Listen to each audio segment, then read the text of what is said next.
yun guys, may ginagawa ako. Bukay ako ng lupa dito sa aming bakuran. Lalagyan ng hose para hindi madaanan ng mga motor. Yep.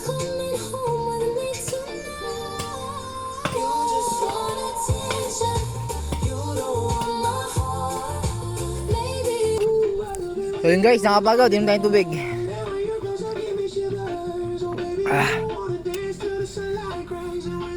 Okay ko na yung lalagyan ng ng hose. Ang init guys.